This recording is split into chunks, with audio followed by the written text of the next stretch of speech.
$1,000 a year in scholarships. Everybody wants to come play for you.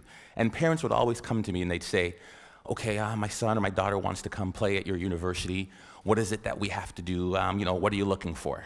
And being the Socratic professor that I am, well, what does your son or daughter do? What do they do really well that we'd be interested in? And typically their answers are, well, they've got great vision. They're really good. They can see the entire field. Or my daughter is the fastest player. There's nobody that can beat her. Or my son's got a great left foot, or really, really great in the air and can head every ball. I'm like, yeah, not bad. But to be quite honest with you, those are the last things I'm looking for. The most important thing, self-confidence. Without that skill, and I use the word skill intentionally, without that skill, we are useless as a soccer player. Because when you lose sight or belief in yourself, we're done for. I use the definition of self-confidence to be the ability or the belief to believe in yourself to accomplish any task, no matter the odds, no matter the difficulty, no matter the adversity. The belief that you can accomplish it. Self-confidence. Some of you are saying, great, I don't have it, I'm so shy, I'll never do good. And you start to drag all the way down here. But I use the word skill because I believe it can be trained. And I'll show you a couple of ways in which we do. Hopefully I won't run out of time. I don't use any slides because my speech always goes here, here, or here. So we'll see which way we get to. The easiest way to build self-confidence. There's no magic button. I can't say, hey, this plane is going down. Who can fly it? Put your hand up. I can. I'm confident. Repetition, repetition, repetition. Right? What does Malcolm Gladwell call it? The 10,000-hour rule. There's no magic button. I recruited a goalie from Colombia, South America one year. Big, tall, 6'3" man. He had hands like stone. I thought he was like Flipper. Every time I throw him the ball, down onto the ground. I was like, oh my God, we're in trouble. Simple solution. Get to the wall, kick a ball against the wall and catch it. Kick the ball against the wall and catch it. His goal was 350 a day for 8 months. He came back, his hands were calloused, the moisture on his hands were literally gone. He is now playing in Europe. Magic? No. Repetition, repetition, repetition. The problem is we expect to be self-confident, but we can't be unless the skill or the task we're doing is not novel, is not new to us. We want to be in a situation where we've had so much pressure in that, and what I mean, because pressure builds diamonds, we want to be in a situation where, hey, I've done this 1,000 times. I did my speech, and I practiced in front of the mirror. Hey, I'm sounding good. And then I read in front of my kids and my wife. I was like, oh gosh, got a little nervous. And then I get in front of Glenn Gould. Oh my goodness, I'm a little more nervous. By the time I get to the ACG, where 2,500 people, can't say any more, right? 2,500 people, where 2,500 people are there, I won't have a single ounce of nervousness because of my ability to practice, right? Over and over and over again. The problem with repetition is, how many of us bail after the first bit of failure? How many of us bail after the first bit of adversity? Edison was on that video. And depends who you ask, there's anywhere from 1,000 to 10,000 tries to build that light bulb. 1,000 to 10,000. J.K. Rowling should be on that video. You know how many publishers she took her Harry Potter book to? I believe the number was 12 or 13. I'm pretty confident, but after 2 or 3 no's, I'd be like, dang it. After 6 or 7, I'm like, maybe not. Definitely after 9 or 10, I'd be looking to be a soccer coach or something else beside an author, right? 12 times somebody said no. But practice, practice, practice, and do not accept failure. Maybe it shouldn't be repetition. Maybe the answer should be persistence, because we all repeat something, but very few of us really will persist. So that's one way to build self-confidence. Get out there. Do what you want to do and do not accept no. The other one is self-talk. We all have a self-talk tape that plays in our head. Anybody go shopping and put on a pair of pants this week? If you're a woman, the first thing that always comes, damn, I look fat in these pants. And if you're a man, it's the opposite. Oh God, I have no muscle, I'm so flabby, right? We all have this tape that plays in our head. As a student, if they asked me the question, it was like, oh, gee, please, professor, don't pick me. I don't know the answer.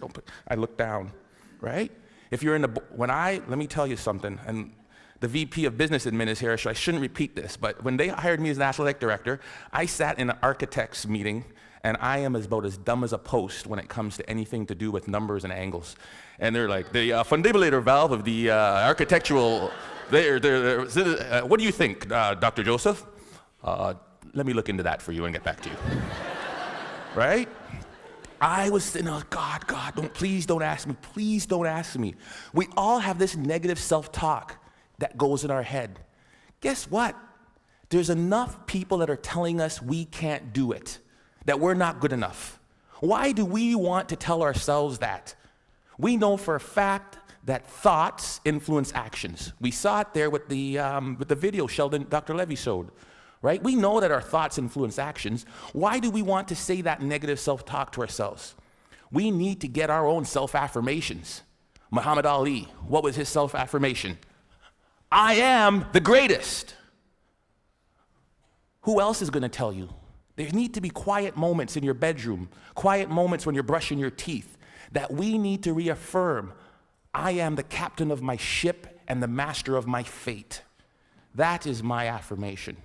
I came from a school of 1,000 people. I lived in a town of 1,000 people for 15 years. There's no reason that I should be in charge of an athletic department building Maple Leaf Gardens. But I am the captain of my ship and the master of my fate. If I don't say it, if I don't believe it, no one else will. How do you build self-confidence? Get away from the people who will tear you down. There's enough of that. Muhammad Ali, I am the greatest.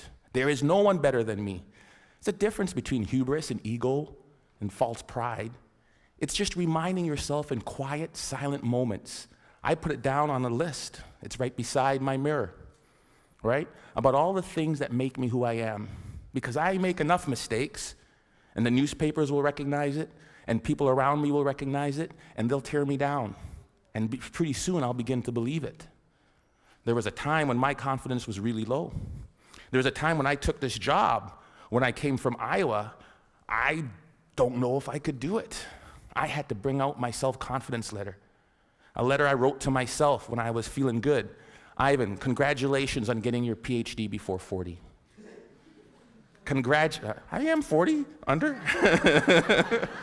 Congratulations on winning a national championship. Good job on raising 3 good kids and marrying the right woman. I wrote a letter to myself. It was my own brag sheet, my own letter about the things I was proud of. Because there are moments, and we'll all experience them in our career, in our life, in our job hunting, in our relationships, when we are not feeling good about who and what and where we are.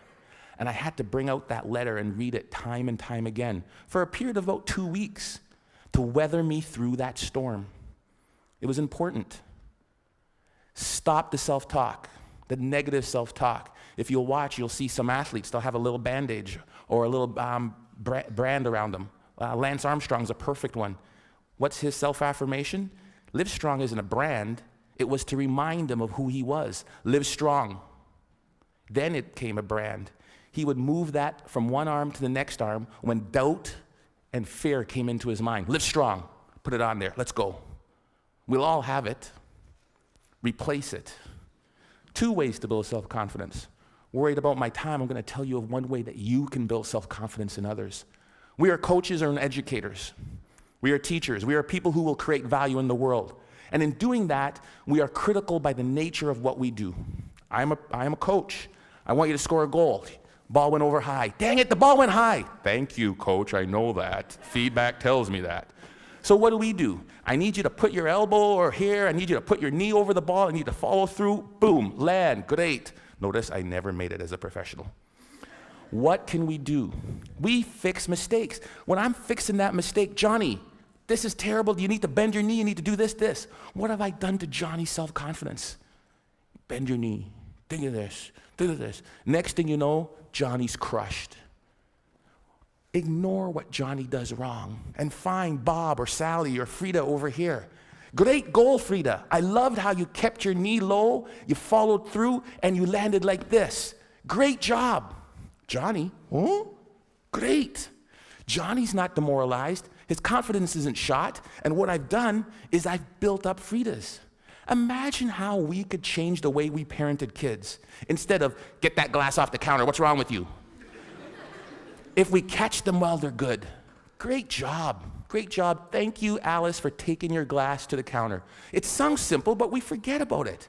Or as educators, or somebody as a team, if we manage to praise the positive behavior that we wanted to reinforce. We forget it. It sounds so simple. Catch them when they're good. We forget it. It's simple. Here's what they did. There was a study in Kansas that did this. They did video, and we all do video, and we showed the video of them doing the run of the play.